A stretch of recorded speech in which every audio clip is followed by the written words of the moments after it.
Good morning students. एक बार दोबारा आपके सामने जो है मैथमेटिक्स का प्री बोर्ड का पेपर रिवीजन कराने के लिए मैं आपके सामने हूँ। और हमने जो है आपके प्री बोर्ड के उस टाइम पे कुछ क्वेश्चंस कराए थे। और हमने जो लास्ट क्वेश्चन किया था वो सेक 37 डिग्री अपॉन कॉसेक 53 डिग्री का हमने मान यानी कि उसकी वैल्यू निकाली थी। अब हम इसके आगे चलते हैं। उम्मीद करता हूं कि आप लोगों ने उन क्वेश्चंस को दोबारा अच्छी तरीके से देखा होगा, अपनी प्रैक्टिस भी की होगी। अब मैं आगे चलता हूं। इसमें अगला क्वेश्चन है 0.32 को सरलतम भिन्न रूप में व्यक्त कीजिए। 0.32 को सरलतम रूप में व्यक्त कीजिए।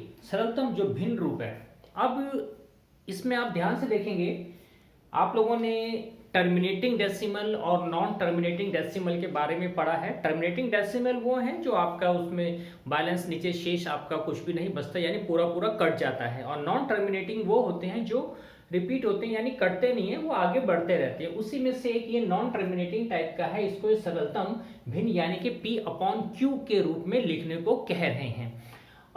हमें ये अगर नॉर्मल वैसे बताना हो आंसर बिना किए, तो अगर दोनों के डेसिमल के बाद अगर दोनों डिजिट के ऊपर बार है या एक डिजिट के ऊपर बार है, ये बार लगा हुआ है, इसका मतलब ये होता है कि 32 इज रिपीटिंग।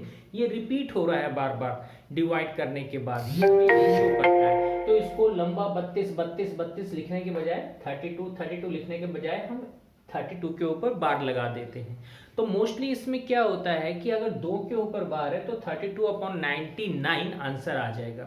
अगर केवल 1 के ऊपर बार होता, दैट मीन्स अगर 3 के ऊपर बार होता तो उसका आंसर 3 अपॉन 9 आ जाता। लेकिन हम इसको एक मेथड के रूप में करते हैं ताकि अगर और भी कोई सम आए तो आप उसको आराम से समझ सके। तो हम इसको लेके चलेंगे, लेट x इक्वल्स टू 0.32। अब ये बार है तो इसे हम 32 ये इस तरह लिख सकते हैं, ठीक है, बार को हटा के। अब क्योंकि डेसिमल के बाद यहाँ पे 2 डिजिट के ऊपर बार है, दैट मीन्स 100 मल्टीप्लाई। अब इसको हम 100x से मल्टीप्लाई कर देंगे। जब इसे 100x से मल्टीप्लाई करेंगे, इसको भी 100 से मल्टीप्लाई और इसे भी 100 से मल्टीप्लाई, तो इसको जब 100 से करेंगे तो ये आ जाएगा 32.32 ये इस तरह बढ़ता जाएगा, सो ऑन, ठीक है। नाउ इसको अगर हम फर्स्ट मान लें और इसे हम सेकंड मान लें, then subtract first from second. तो जब हम इसको सब्ट्रैक्ट करेंगे फर्स्ट को सेकंड में से, तो 100 में से 1x, सिंपल x दे रखा है, दैट मींस उसके साथ 1 होता है, तो ये 1x हो गया, ये 100x है। तो 100 में से 1 गया, हमारा आ गया 99x।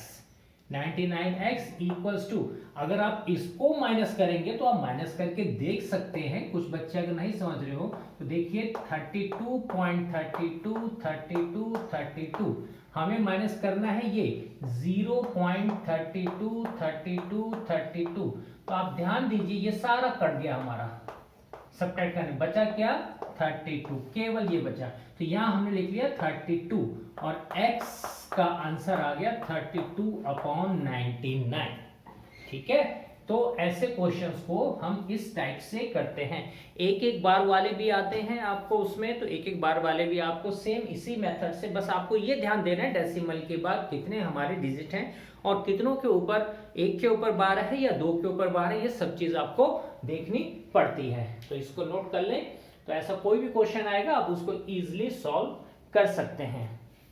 Now I am coming to next question, it is third question. इसमें हमें एक डायग्राम दिया हुआ है, चलिए हम डायग्राम को बनाते हैं। इस क्वेश्चन को आपने उतार लिया होगा, तो अब मैं नेक्स्ट चलता हूं। वेरी सिंपल, आप केवल x जो हमें दिया है उसको x सपोज कर लीजिए और बार के हिसाब से उसको हमें 10 से मल्टीप्लाई करना है या 100 से मल्टीप्लाई करना है, उसे आप देख सकते हैं। फिर फर्स्ट और सेकंड को आप आपस में सब्ट्रैक्ट कर सकते हैं, उसके बाद x की वैल्यू निकल जाएगी। Okay students, now come to next question. Next question में पहले आप इसका डायग्राम हम बना लेते हैं। ये है ABC and PQ।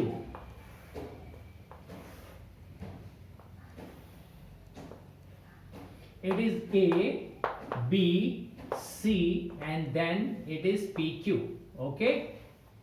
Now what they are saying in question, they are saying कि आपका ट्रायंगल दे रखा है ABC.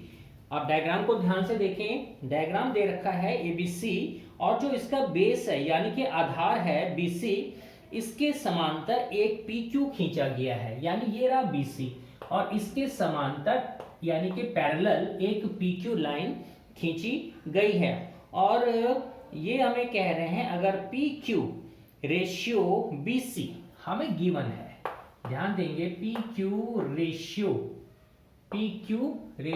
BC इक्वल्स टू इन्होंने हमें दी हुई है 1:3, तो इसे हम ऐसे भी लिख सकते हैं PQ upon BC equals to 1/3। बात एक ही है, आप इसको ध्यान से देख लें, बात इसकी एक ही है।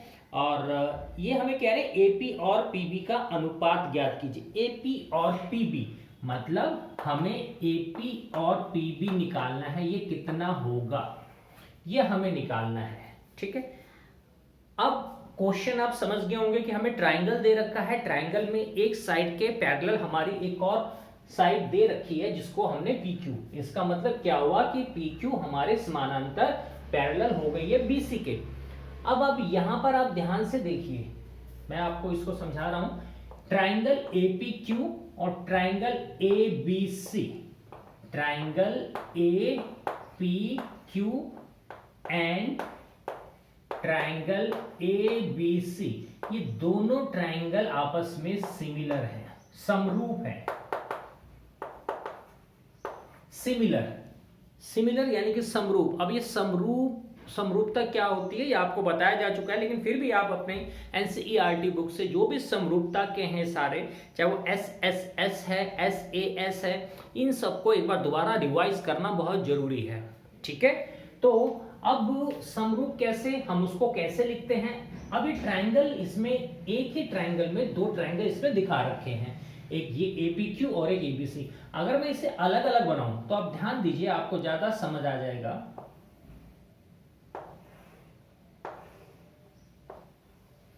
मैंने इसको अलग कर लिया, ABC और APQ।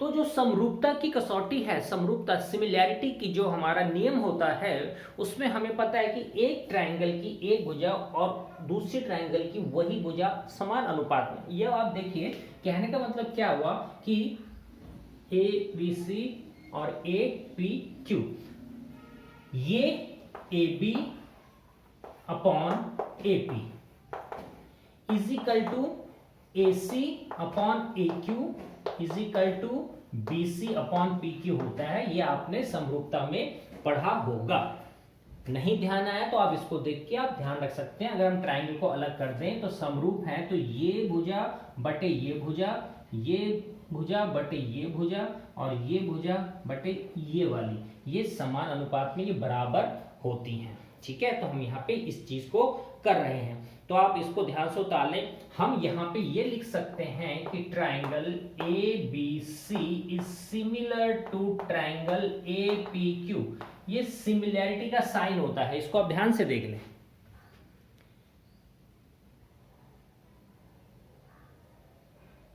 ठीक है, ये सिमिलैरिटी का साइन होता है। यहां तक आप समझ गए होंगे।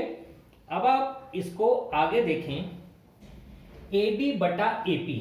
अब हमें PQ बटा BC दे रखा है, यहां पे आप ध्यान देना है आपको,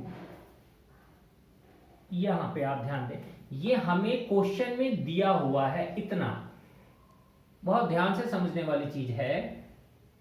हमें ये दिया हुआ है PQ रेशियो BC। अब यहां पे मैंने लिखा AB बटे AP। अब क्योंकि मेरे को ये वाली भुजा दे रखी है, ये मुझे इसमें दे ही नहीं रखी AC और AQ, तो मैं थोड़ी देर में इसको हटा देता हूं, बस मैं इन दोनों चीजों को रखता हूं, थोड़ा पास कर लेता हूं, इक्वल्स टू BC बटा PQ। मैंने इसे थोड़ा सा पास कर लिया इसके। अब आप ये ध्यान दें, यानी AB बटा AP is equal to BC बटा PQ, लेकिन हमें दे रखा है PQ बटा BC, PQ बटा BC, और हमने यहां से निकाला है इसका उल्टा BC बटे PQ, यही हमने निकाला है। तो हम AB अपॉन AP को लिख सकते हैं, यहां 1:3 दिया है तो ये हो गया 3/1, है ना, क्योंकि यहां पे था मेरे पास PQ बटा BC 1/3 और यहां पे है BC बटा PQ, यानी इसका उल्टा है तो हमें इसे भी उल्टा कर देना है, तो ये 3/1 आ गया। अब आप ध्यान दीजिए डायग्राम में AB बटा AP, अब ये AB है, ये AB मेरा पूरा है, इस AB में ये PB आ रहा है, तो मैं इस AB को लिख सकता हूं AP plus PB, AP plus PB। आपको नजर आ रहा है ये स्क्रीन पे या नहीं? हाँ जी आ रहा है नजर। तो AP प्लस PB वो AB के बराबर है, तो मैंने AB की जगह लिख दिया AP प्लस PB, नीचे मेरा AP का AP रहेगा, ठीक है, इक्वल्स टू 3। अब यहां पे इसके आगे इसको मैं क्रॉस मल्टीप्लाई करूं तो ये 3AP बराबर है AP प्लस PB, ठीक है बेटा। अब यहां पे 3AP दोनों लाइक टर्म्स हैं, तो 3AP इधर आके ये माइनस AP हो जाएगा और इक्वल्स टू PB। ओके बेटा, नजर आ रहा है कि नहीं स्क्रीन पे? छोटी स्क्रीन ना पड़ रही हो, just hold.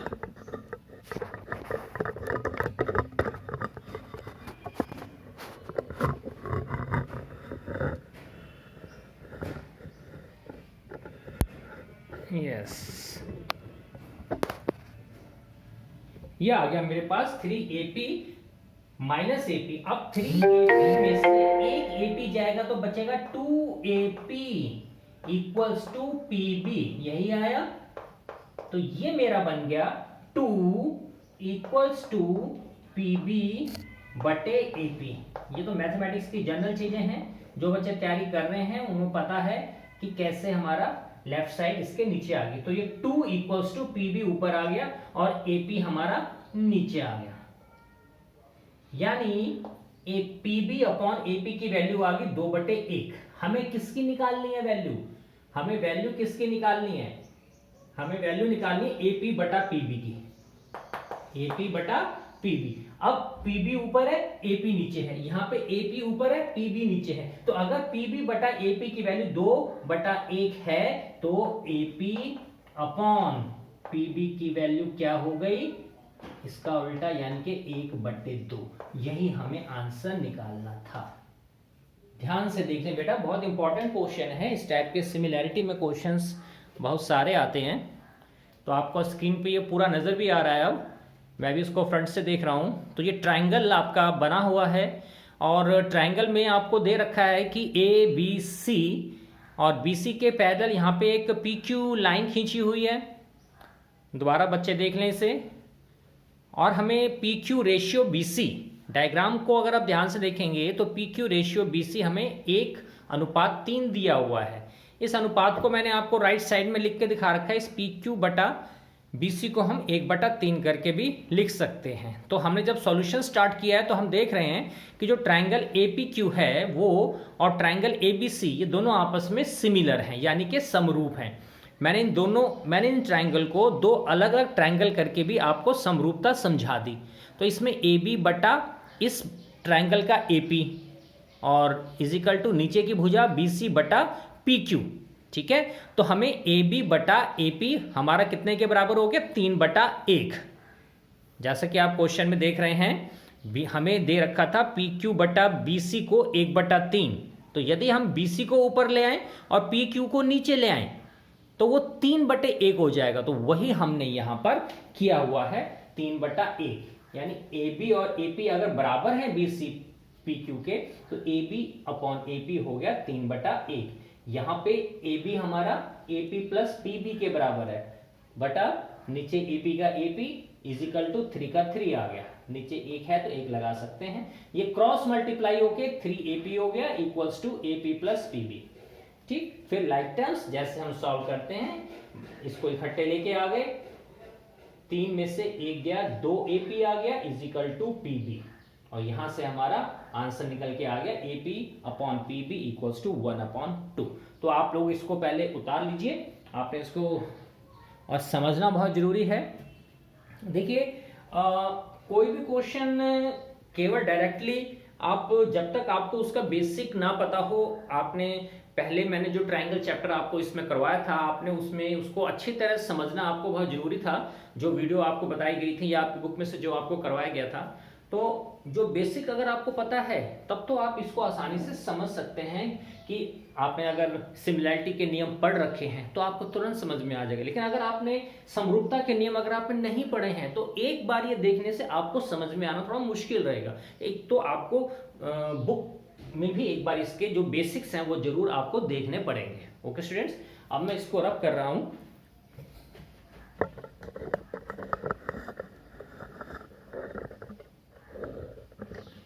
Come to next question.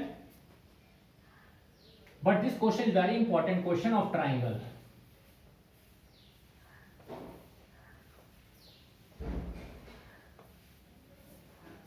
Okay students, come to next question. अगला क्वेश्चन क्या कह रहे हैं ये हमसे? Yes, this one is also a very important question. Construction का क्वेश्चन है ये। इसमें कहा जा रहा है कि ऐसे वृत्त की रचना कीजिए, यानी एक ऐसा सर्कल हमको बनाना है जिसकी जो रेडियस है यानी त्रिज्या वो 3.5 सेंटीमीटर है और जो 5 सेंटीमीटर दूर स्थित बिंदुओं A और B से होकर जाता है। यानी अब ये कंस्ट्रक्शन है, हमें इसमें एक जो है सर्कल इसमें कंस्ट्रक्ट करना है हमें सर्कल, जिसमें हमें 2 बिंदु दे रखे जिनकी जो डिस्टेंस है आपस में वो 5 सेंटीमीटर का दिया हुआ है। तो अब हम क्या करेंगे, हमें जो डिस्टेंस दे रखा है हम स्केल लेंगे और उससे हम मान लीजिए इन दोनों बिंदुओं के पॉइंट्स के बीच की जो दूरी है वो 5 सेंटीमीटर है अकॉर्डिंग टू क्वेश्चन।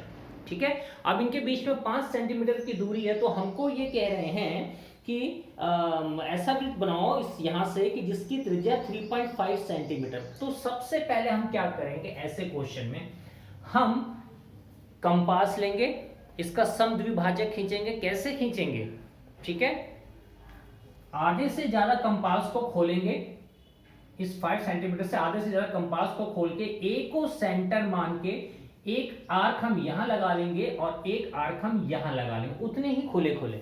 ठीक है, उतना ही फिर कंपास को खोले खोले फिर हम बी को सेंटर मानेंगे। बी को सेंटर मानने के बाद फिर हम पहली वाली आर्क को काट देंगे और फिर इसके साथ साथ दूसरी वाली आर्क को भी हम काट देंगे। उतना ही खोले खोले, कंपास में छेड़खानी नहीं करनी। जो आपने सेंटर ए से खोल लिया उसी पे ही आप बी को भी उतना ही नाप के एक आर्क ऊपर नीचे और दूसरी तरफ से भी आर्क ऊपर नीचे, फिर उसके बाद आप इसको मिला देंगे आपस में स्केल से।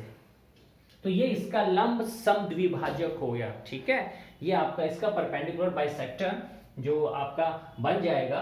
हम यहां पर एक पॉइंट दे देंगे M, हम इसको पॉइंट बोल देंगे M। अच्छा, अब हमें करना क्या है, एक वृत्त की रचना जिसकी त्रिज्या 3.5 सेंटीमीटर। अब हम कंपास को स्केल से 3.5 सेंटीमीटर खोलेंगे। 3.5 सेंटीमीटर खोलेंगे, हम ए पे सेंटर मानेंगे, कंपास रखेंगे और एक 5 सेंटीमीटर तक का एक आर्क लगा देंगे और जहां पे ये काट रहा है इस पॉइंट को हम O बोल देंगे। ठीक है, उसको हम O बोल देंगे। हमने क्या किया, हमने पहले A और B लिया 5 सेंटीमीटर और फिर हमने A और B को सेंटर मान के इसका लंब समद्विभाजक खींचा। फिर हमने क्वेश्चन के मुताबिक 3.5 सेंटीमीटर त्रिज्या लेके A को केंद्र मानकर, A को सेंटर मान के एक आर्क लगाई जिसको हमने O बोल दिया, जहां पे वो उस लाइन को काट रही है। फिर हमने क्या किया, इस O को सेंटर माना, जहां हमने O लिया है इस हमने O को सेंटर माना और त्रिज्या 3.5 जो कि क्वेश्चन में दिया हुआ है 3.5 सेंटीमीटर लेके हमने सेंटर लेके फिर यहां से एक सर्कल खींचेंगे। यहां पे सेंटर लेके एक सर्कल खींचेंगे जो अपने आप ही ऑटोमेटिकली A और B से होकर गुजरेगा। जो ए और बी से होकर गुजरेगा। तो आप ये कंपास से अपने आप इसको बना सकते हैं, ठीक है। क्योंकि नॉर्मली बिना कंपास के तो ब्लैक बोर्ड पे तो आप केवल आप समझिए कि इसको हमें करना क्या है, ठीक है। हमें 3.5 सेंटीमीटर का एक जो है वो बनाना है, तो इसमें कोई दिक्कत नहीं आएगी आपको। केवल पहले ए बी लीजिए, ए बी का लमसम द्विभाजक खींचिए, कंपास से 3.5 सेंटीमीटर की आर्क लगाइए, फिर ओ से त्रिज्या 3.5 सेंटीमीटर लेके एक सर्कल खींचिए जो ए और बी से होकर जाएगा। तो ये आपकी त्रिज्या जो रहेगी वो 3.5 सेंटीमीटर की रहेगी। ओके स्टूडेंट्स, इसमें मैं आपको एक इम्पॉर्टेंट चीज ये बता देता हूं कि कोई भी आप कंस्ट्रक्शन अगर करते हैं तो कंस्ट्रक्शन में अगर आप उसके स्टेप्स नहीं लिख रहे तो स्टेप्स ना लिखने पे आपके आधे मार्क्स पूरे उसमें कट जाएंगे, कुछ नहीं मिलेगा। तो जैसे आप स्टार्टिंग में अगर आप खींच रहे लाइन के, हमने एक रेखा ए बी खींची जिसकी लंबाई 5 सेंटीमीटर है, ठीक है। फिर हमने ए को केंद्र मानकर उसका लंबसम द्विभाजक खींचने के लिए एक चाप लाइन के ऊपर लगाई, एक नीचे लगाई। फिर बी को केंद्र मानकर हमने पहली चाप को ऊपर काटा, फिर नीचे वाली चाप को भी हमने काटा, फिर हमने उन दोनों को आपस में मिला दिया। तो यानी ये जो स्टेप आप कर रहे हैं, ये सारे स्टेप आपको रचना में लिखने पड़ेंगे if you want to get full marks out of 4। Okay, now come to next question. इससे मैं मिटाता हूं अब।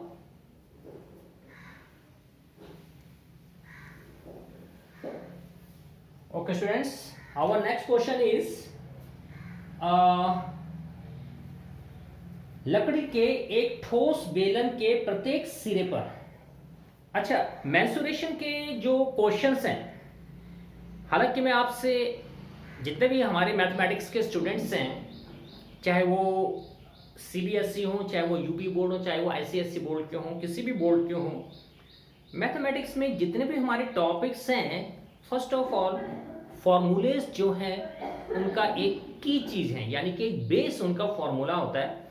क्वेश्चन आपको बेशक समझ में आ गया हो, but you don't know the formula of that question, how to solve.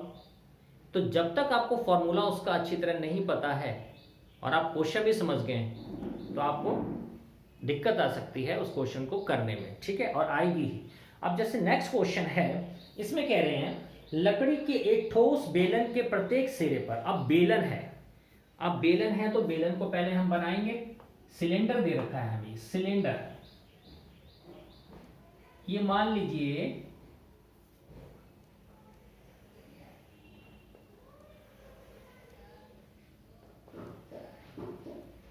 ये आपका सिलेंडर है, ठीक है बेटा। अब इसमें कह रहे हैं इसके प्रत्येक सिरे पर एक अर्धगोला खोद कर निकालते हुए, यानी इसका प्रत्येक सिरा, यानी एक सिरा ये, एक सिरा ये, कह रहे इस पे अर्धगोला खोद के निकाला गया, यानी उसमें थोड़ा सा गड्ढा करके इसमें एक अर्धगोला बना दिया गया है। अर्धगोले की पहचान के लिए मैं इसको शेड कर दूं।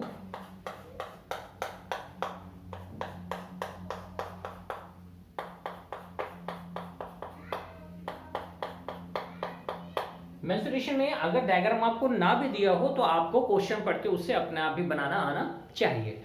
अच्छा, अब इसमें कह रहे हैं कि उसमें एक छेद, उसमें एक वस्तु बनाई गई है और फिर कह रहे हैं जिसमें बेलन की ऊंचाई 10 सेंटीमीटर है, यानी h, ये जो ऊंचाई है ये वाली, यहां से लेके ये यहां तक की जो ऊंचाई है ये हमें दे रखी है 10 सेंटीमीटर। तो हम h is equal to 10 centimetre लिख लेंगे। ओके, h हमारा कितना दिया हुआ है बेलन का, 10 सेंटीमीटर। और उसके बाद हमें ये कह रहे हैं जिसकी त्रिज्या जो है 3.5 सेंटीमीटर है, यानी ये जो r है, ये जो r है ये हमारा 3.5 सेंटीमीटर है। ओके, तो वस्तु का संपूर्ण पृष्ठीय क्षेत्रफल निकालना है। संपूर्ण का मतलब उस डायग्राम में कितने और डायग्राम बने हुए हैं उन सबको मिलाकर हमें उसका संपूर्ण पृष्ठफल निकालना है, टोटल सरफेस एरिया, यानी कि टीएस से निकालना है, टोटल सरफेस एरिया।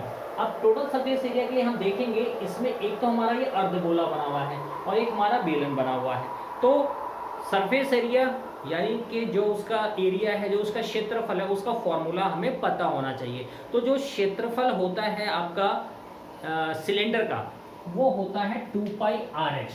सिलेंडर का एरिया ऑफ सिलेंडर वो होता है 2 पाई आर एच। ओके, और एरिया ऑफ अर्ध, या आपका अर्धवृत्त जो बना है, एरिया ऑफ सेमी सर्कल, ये होता है 2 पाई आर स्क्वायर। क्योंकि सर्कल का होता है 4 पाई आर स्क्वायर, तो ये अर्धगोला है तो ये 2 पाई आर स्क्वायर हो गया। लेकिन यहां पे आप ध्यान दीजिए कि दो, एक यहां भी बना हुआ है और एक यहां भी बना हुआ है, तो टोटल सरफेस एरिया निकालने का मतलब ये हो गया कि 2 pi r h plus 2 into 2 pi r square. क्यों 2 इंटू, क्यों? क्योंकि एक तरफ ये भी है और एक तरफ ये भी, तो दो साइड हो गई इसकी, ऊपर और नीचे दोनों तरफ। तो ये फॉर्मूला बन गया मेरा 2 pi r h plus 4 pi r square. ठीक है, अब यहां से मैं कॉमन निकाल सकता हूं 2 पाई आर को, 2 पाई आर, क्योंकि 2 पाई आर इसमें भी है और 2 पाई आर इसमें भी है। यहां से जब मैंने 2 पाई आर को बाहर निकाल लिया, अंदर बचा h प्लस, ये 2 को बाहर निकाल चुका हूं तो 2 आ गया, पाई को बाहर निकाल लिया, एक r बाहर निकाल लिया, अंदर आ गया r। ये फॉर्मूला बन के आ गया 2 pi r h plus 2r। यानी जब भी आप ऐसे कोई भी क्वेश्चन करें बोर्ड में जिसमें आपके एक ही डायग्राम में दो डायग्राम है, या तीन डायग्राम, तीन चीजें हैं, या 2 फॉर्मूले या 3 फॉर्मूले लग रहे हैं, तो पहले सबका फॉर्मूला इकट्ठा लिख के आप उसमें से जो कॉमन है कॉमन निकाल लीजिए।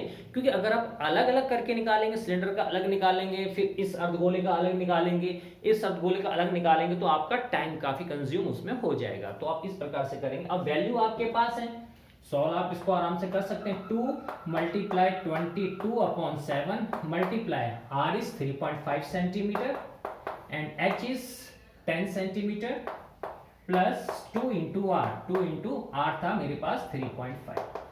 बस अब इसको सॉल्व आपको करना है।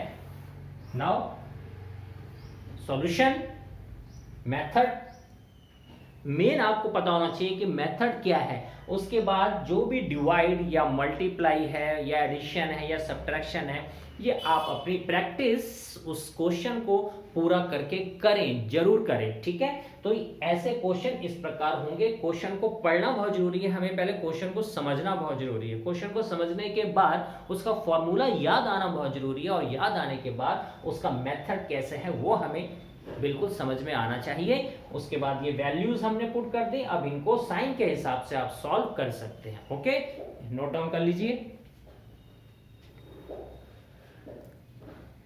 Now come to next question.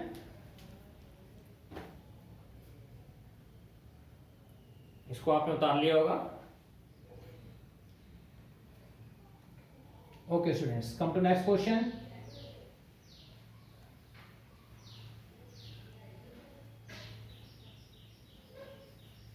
Our next question is, किसी वृत्ताकार मैदान का क्षेत्रफल 616 वर्ग सेंटीमीटर है। यानी एक सर्कुलर एक आपका ग्राउंड है जिसका एरिया हमें दे रखा है 616 वर्ग सेंटीमीटर, स्क्वायर सेंटीमीटर, 616 एरिया हमें दिया हुआ है। दैट एरिया होता है सर्कल का पाई आर स्क्वायर। ये हमें दे रखा है 616।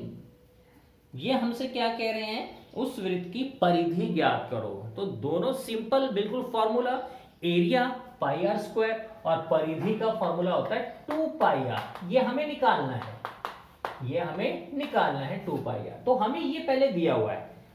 ठीक है, तो हम इसको आराम से आप कर सकते हैं। अब इसमें हम कैसे करेंगे सॉल्व, देखिए ये पाई आर स्क्वायर हमारा 616 है। पाई की वैल्यू को हम 22/7 आर स्क्वायर इक्वल्स टू 616, यहां से r square equals to 616 multiply, जब ये इधर आएगा तो ये 7/20। ठीक है, अब यहां से आप आर की वैल्यू निकाल सकते हैं इसको सॉल्व करके। सॉल्व करने की मेरे को आवश्यकता नहीं है, ये दोनों ये 11 से कट जाएंगे। जो बचेगा आपका वो आपका जो आर निकल के आएगा इसमें से सॉल्यूशन के बाद, जब आप इसकी कैलकुलेशन कर लेंगे, जब आपका आर निकल के आएगा, students this is only a revision. तो जो कटिंग जो उसको सॉल्व करना है मेथड करने के बाद मेथड समझ में आ जाए तो जो उसका कैलकुलेशन है वो आपको स्वयं अपने आप करके देखना चाहिए। तो यहां से जो हमारा r निकल के आ जाएगा तो हम इस 2 पाई r को निकाल लेंगे। मान लीजिए r यहाँ पे मेरा 6 सेंटीमीटर आ गया, सपोज कीजिए, तो हम 2 इंटू 22/7 मल्टीप्लाई 6, बस ये हमें करना है, इसमें और कुछ नहीं करना। ओके बेटा, तो इसका r निकाल के फिर आप इस फॉर्मूले में पुट कर देंगे, you will get your answer. Okay, देखिए एक तो होता है हमारा कि find the area of a circle, यानी कि हाँ वृत्त का क्षेत्रफल निकालिए, और कहीं पे हमें होता है कि क्षेत्रफल दिया हुआ है। तो दोनों में अंतर है, जो दिया है तो फॉर्मूले के सामने उस वैल्यू को लिख दिया जाता है। जैसे ये हमें फॉर्मूला है, उसके सामने 616 जो हमें गिवन था वो हमने उसको लिख दिया। Okay, now come to next question.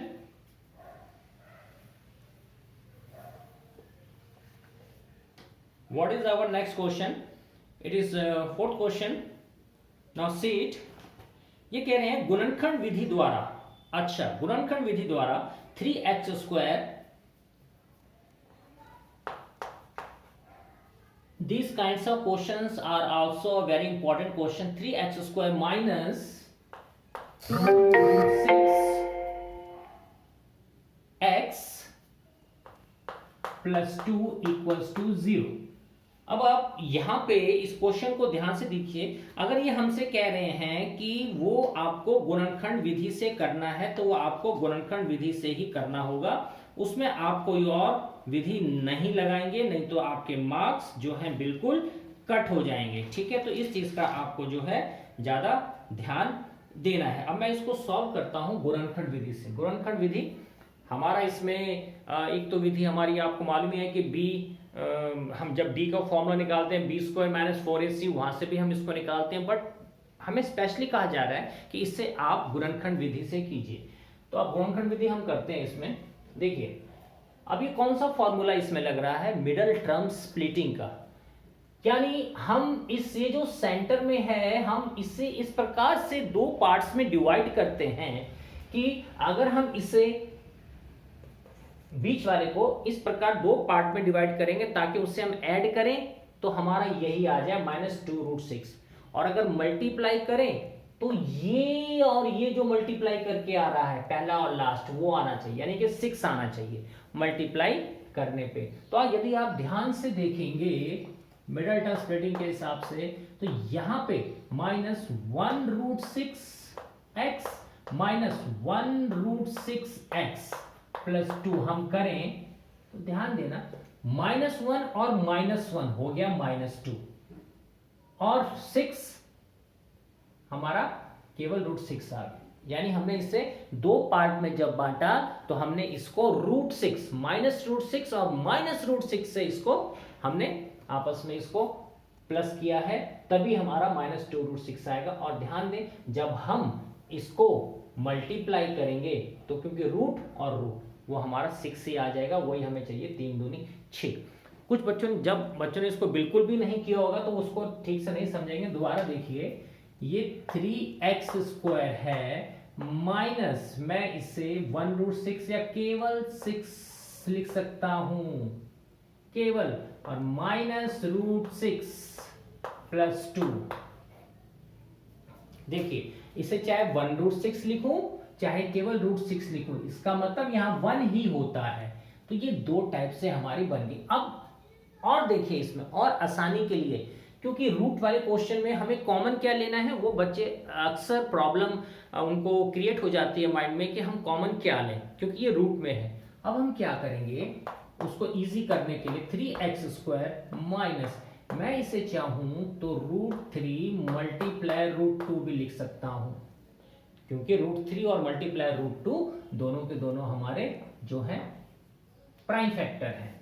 Minus इसे भी मैं ऐसे लिख सकता हूं √3 मल्टीप्लाई √2, x तो इसके साथ है ही, प्लस 2, ये मेरा आ गया। इसको केवल मैंने इसको तोड़ दिया, इसको भी मैंने तोड़ दिया, √6 को मैंने 2 पार्ट्स पे डिवाइड कर दिया। अब मेरे पास एक पार्ट तो ये बन गया और एक पार्ट मेरा ये बन गया। यानी मैं इसमें से क्या कॉमन लूं और मैं इसमें से क्या कॉमन लूं। अब मैं इसमें से कॉमन क्या ले सकता हूं, मैं इसमें से कॉमन ले सकता हूं √3x। x है यहां पे, ठीक है। अब यहां पे जब मैंने √3x को, मेरे को चाहिए 3x², तो √3 को जब मैं √3 से मल्टीप्लाई करूंगा तभी वो परिमेय संख्या यानी कि 3 बनेगी। तो ये आ गया √3x, तभी तो 3x² आएगा। 3x को भाई x और x² और √3 और √3 ये आ गया। और यहां पे क्या बचा, माइनस। अब यहां से √3x तो बाहर आप ला ही चुके हो, अंदर क्या बचा, √2। देखिए ध्यान से,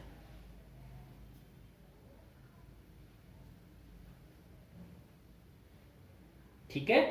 अब मेरे पास बचा ये, इसमें से मैंने -√2 को बाहर ले लिया, √2 को मैंने जो है इसमें से बाहर ले लिया, क्या बचा, √3x अंदर बचा। यहां हमें प्लस चाहिए तो यहां माइनस, तो यहां भी हमें माइनस रखना पड़ेगा। मेरे को चाहिए 2, पहले से √2 बाहर है तो यहां भी आ गया √2, क्योंकि √2 को √2 से मल्टीप्लाई करेंगे तो मेरे पास आ जाएगा 2। देखें इसको अच्छे तरीके से,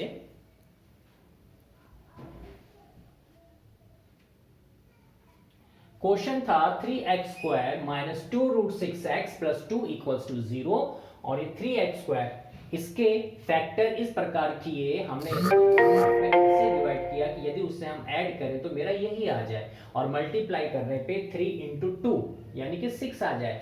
तो अब मैं 6 को 6 से मल्टीप्लाई करूंगा, √6 को √6 से, तो 6 ही आएगा, ठीक है। और 6 और 6 को आपस में जोड़ूंगा, 1√6 और 1√6 को, तो -2√6 आ जाएगा। फिर मैंने 6 के भी मैंने इसके फैक्टर कर लिए, √3 और 2, क्योंकि 3 × 2 = 6, √6। यहां भी मैंने फैक्टर कर लिए, यहां पे इसका एक पेयर बनाया, यहां से कॉमन निकाला √3x, जो अंदर बचा वो मैंने लिख दिया। इसी तरह यहां से भी कॉमन निकाला और जो अंदर आया। यहां पे ध्यान देने वाली बात यह है कि अंदर जो आता है वो सेम आता है, बिल्कुल ठीक। अब जो इसके बाहर कॉमन निकाला था उससे आप एक अलग ब्रैकेट में रख सकते हैं, और जो ये वाला है इसको अलग ब्रैकेट में, ओके। अब इसको हम सॉल्व करेंगे, इसको इक्वल टू 0 के बराबर रखते, तो ये हो गया √3x - √2 = 0, और ये भी ऐसे हो गया √3x - √2 = 0। यहां पर √3x = √2, √3x, क्योंकि मैंने 0 हटा दिया तो इक्वल्स टू √2 आ गया, और यहां पे भी सेम √3x = √2। यहां से x की वैल्यू आ गई √2/√3, और यहां भी आ गई x = √2/√3। तो ये हमने गुणनखंड कर दिया, ये द्विघात समीकरण को हमने आंसर इसका निकाल दिया गुणनखंड विधि के द्वारा। अच्छी तरह नोट कर लें इसे, जस्ट डू योर प्रैक्टिस, क्योंकि मोस्टली जो हमारे मिडिल टर्म स्प्लिटिंग के होते हैं, अगर रूट वाले नहीं हैं तो बच्चे उसको, स्टूडेंट्स जो हैं उसको बड़ी इजीली कर भी लेते हैं, लेकिन जब कहीं भी अगर रूट वाला क्वेश्चन आ जाता है तो जैसे मैंने आपको बताया कि आप उसके फैक्टर करके इजीली उसमें से कॉमन आप निकाल सकते हैं। तो इस मेथड को आप ध्यान से फॉलो करें, तभी आप कोई और क्वेश्चन भी अगर आ गया तो उसको भी आप इजीली निकाल सकते हैं। सॉल्यूशन करने के बाद आपको अपनी गलती का एहसास तब भी हो जाएगा यदि आपका ब्रैकेट के अंदर सेम ना आ रहा हो, तो ब्रैकेट के अंदर वो सेम आता है फैक्टर, वो भी आपको ध्यान देना है। इसको आपने नोट कर लिया होगा। फिर अब हम अगले क्वेश्चन पे चलते हैं। इसके अगला क्वेश्चन क्या कह रहा है हमें, इसको मैं अभी मिटा देता हूं, आप ध्यान से देखिए जरा। नेक्स्ट क्वेश्चन इज के मान ज्ञात कीजिए जिनके लिए समीकरण निकाय। चलिए इसको मैं मिटाता हूं।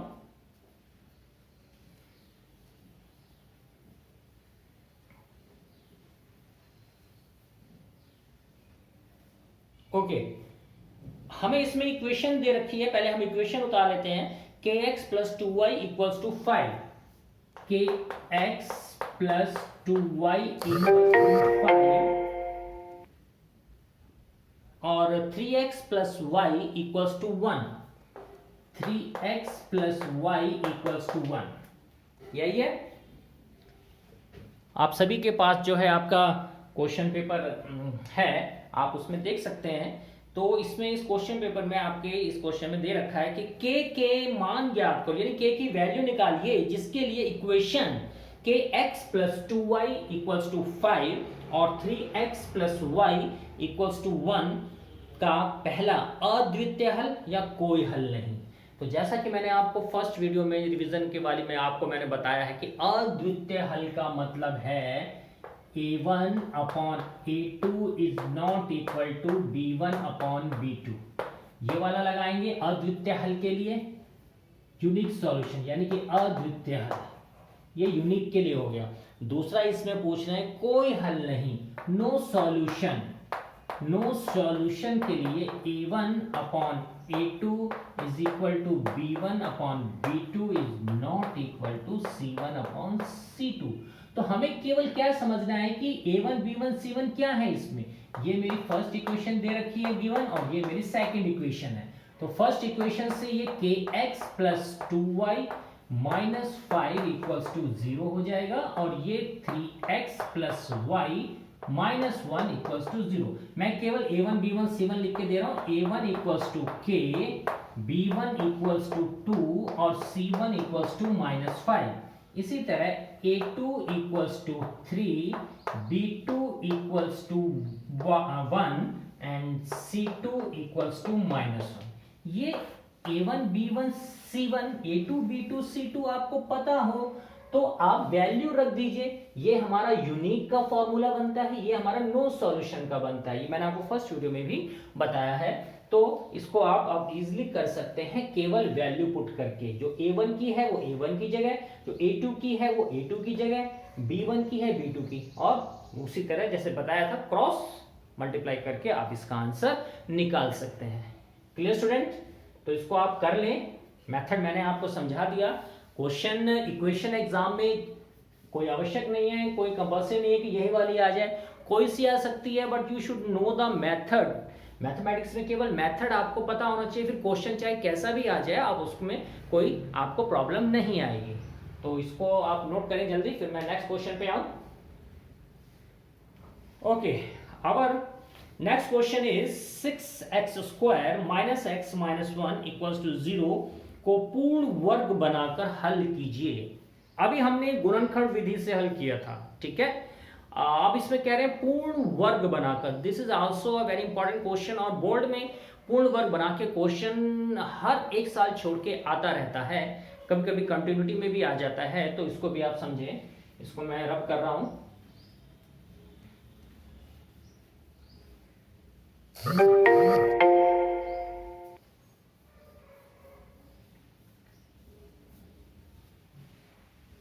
Okay, now our equation is 6x square minus x minus 1 equals to 0.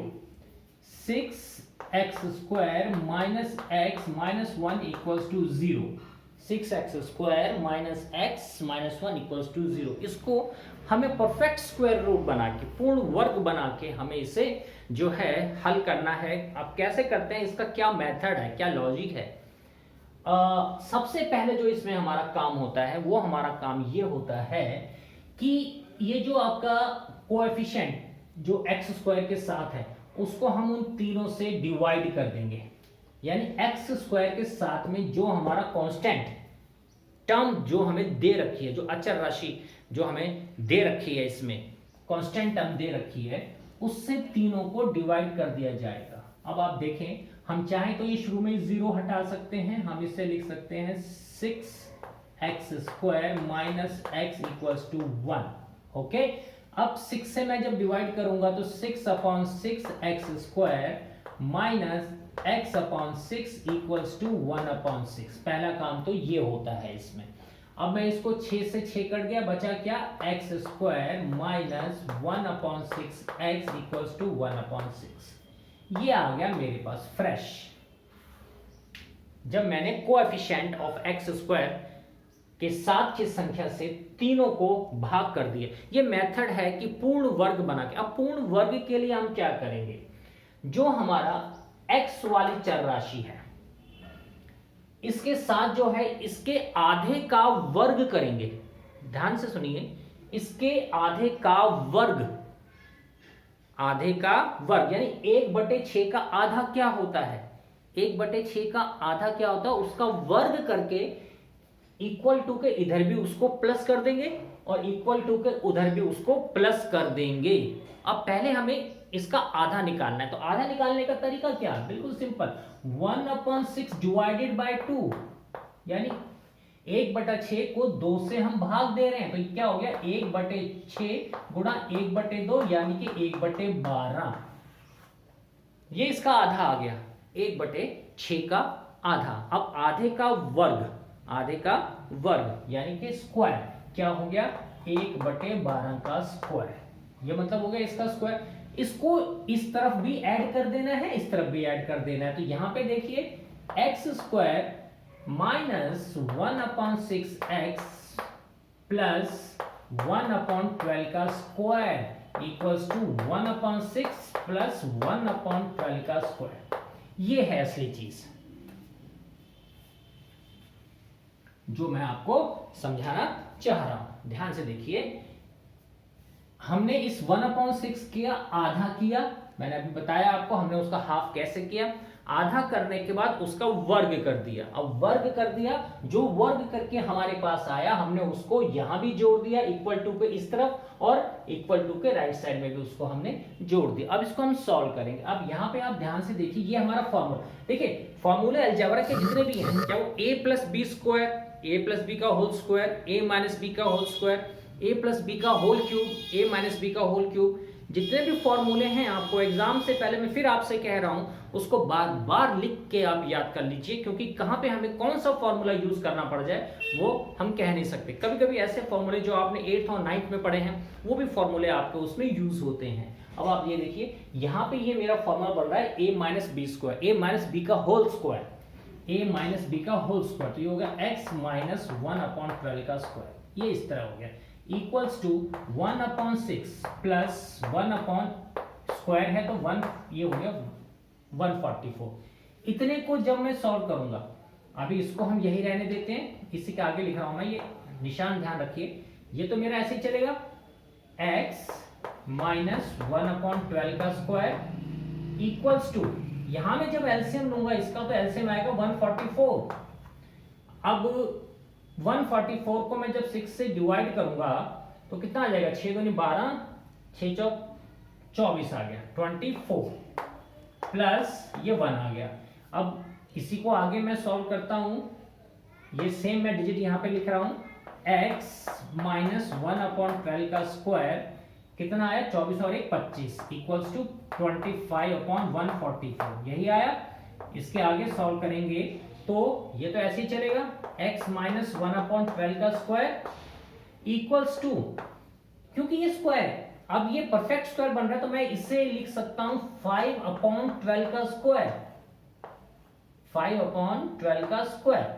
यहां पे आप ध्यान से देखिए, स्क्वायर से स्क्वायर कट गया, स्क्वायर से स्क्वायर कट गया, क्या बचा, x minus 1/12 equals to plus minus, इसे दोनों में निकाला जाता है हमेशा, 5/12, ये बचा मेरे पास, x minus 1/12 is equal to plus minus 5/12 equals to, एक बार प्लस से आंसर निकालना है, एक बार माइनस से निकालना है, तो x माइनस 1/12 इक्वल्स टू, पहले प्लस वाला ले लेते हैं, ठीक है। इसको जब मैं सॉल्व करूंगा तो ये आ गया x माइनस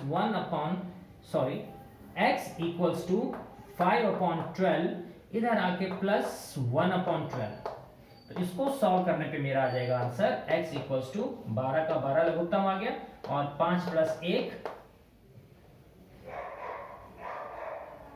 इसका आंसर आ गया x इज इक्वल टू 6/12, यानी कि 1/2, ये हमने इसका आंसर निकाल लिया 1/2। इसी प्रकार एक बार माइनस ले लूंगा, जैसे ये प्लस 5/12 तो x minus 1/12 equals to minus 5/12, इसे करूंगा सॉल्व तो x minus 1/12 x equals to minus 5/12, इधर आके प्लस 1/12, ठीक है। तो ये हो गया मेरे पास एलसीएम लेने के बाद x इक्वल्स टू 12 का 12 और ये आ गया -5 + 1, यानी -4/12 -1/3 काटने के बाद 4 3 12, एक आंसर आ गया -1/3। देखिए पूर्ण वर्ग बना के कैसे इसको सॉल्व किया जाता है। क्वेश्चन था मेरे पास 6x² - x - 1 को पूर्ण वर्ग बना के हल करो। तो हमने क्या किया, पहले 0 को हटा लिया, इक्वल्स टू 1 हो गया। फिर जो x² के साथ है, जो हमारा चर कांस्टेंट राशि उसके साथ है, उसको तीनों से डिवाइड कर दिया जाता है। तीनों से जब उसको डिवाइड कर दिया गया, काटने के बाद जो बचा ये x² बचा, ये -1/6x बचा इज इक्वल टू 1/6। मेथड क्या है कि x के कोफिशिएंट वाले का आधा करके उसका वर्ग दोनों तरफ लेफ्ट हैंड साइड पे और राइट हैंड साइड पे भी जोड़ दिया जाता है। उसके बाद जैसे ये सॉल्यूशन किया है, आपको सेम ऐसे फिर सॉल्यूशन करना है। ओके स्टूडेंट्स, जल्दी से नोट कर लें इसे, फिर मैं एक आधा क्वेश्चन और बता दूं, फिर हम बाद में करेंगे क्योंकि काफी लंबी वीडियो हो रही है।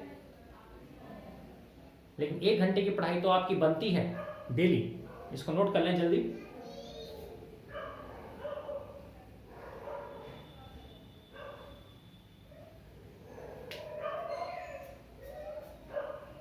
चलिए 50 मिनट्स की वीडियो हो गई है। अभी जितना मैंने कराया है आप उसको इतना ही रिवाइज कर लें और इन क्वेश्चंस को आप दोबारा करके देखें अपनी जो है कॉपीज में। अगर जितनी प्रैक्टिस आप इसमें आप कर लेंगे उतना ही आपको जो है बेनिफिट होगा। और फिर कह रहा हूँ आपसे कि जिन जिन स्टूडेंट्स ने अभी चाहे वो किसी भी बोर्ड के हों, अगर फार्मूलोज को याद नहीं किया है तो फार्मूले ज़रूर याद करें। और mathematics is a subject of practice. जितना आप अपने हाथों से क्वेश्चन को सॉल्व करके देखेंगे उतना ही आपका टैलेंट उसमें बढ़ता जाएगा उसको सॉल्व करने के लिए। Okay students, then okay, next मैं आपको अपनी नेक्स्ट वीडियो में बताऊंगा। Okay students.